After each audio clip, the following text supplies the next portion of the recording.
by expressing my deep gratitude to Allah subhanahu wa ta'ala, of course.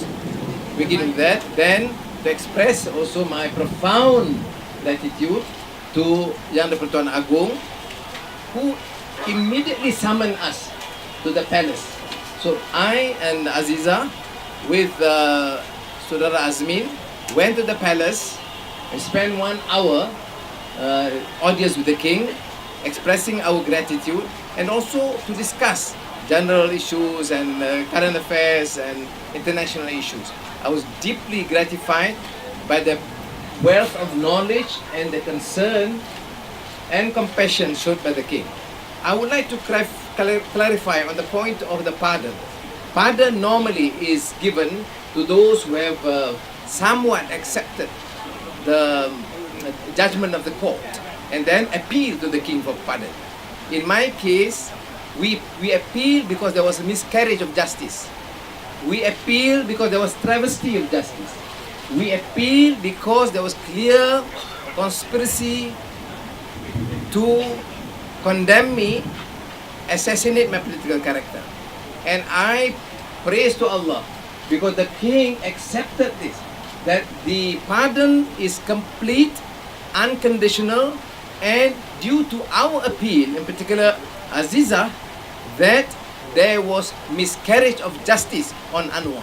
Therefore, in the comment or statement by the prison director just now, I don't need to sign any document because the entire conviction is erased automatically.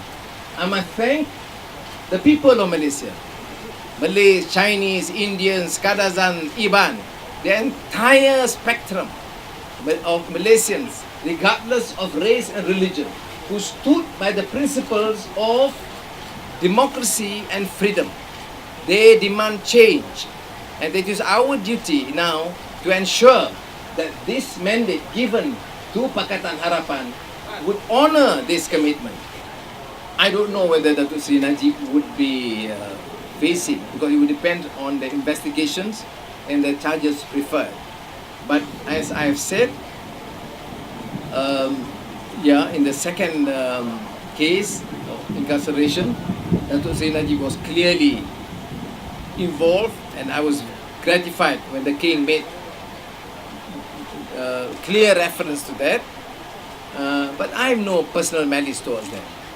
I don't want an issue of Anwar being incarcerated to be an issue made against him. But the issue of injustice towards the people, crime committed against the people, endemic corruption that has become a culture in this country, that he has to answer. But when it comes to my personal welfare, I have forgiven. I want to move on. I have no malice towards Najib or anyone else. Yeah, the question on timeline. I discussed this with Tun Dr. Mahathir. My position is to give him all the support necessary to allow him to ensure that the agenda for reform, the changes that need to be done, be effectively carried out. And I don't think I would be seen to be either hasty to demand or to insist on any immediate time frame. I've told him that I've got invitations by renowned universities throughout the world to give a series of lectures. I'm not going to stay there for a few years, don't worry. But naturally, I have a fellowship, weeks or month, from renowned universities, Harvard and Georgetown University and Stanford and some other parts of the Muslim world. Because I think I have a small contribution to make to show that the voice of reason and moderation in Islam is paramount. Number two, that Muslims can also be counted upon to ensure that there's freedom and justice for all citizens in their country.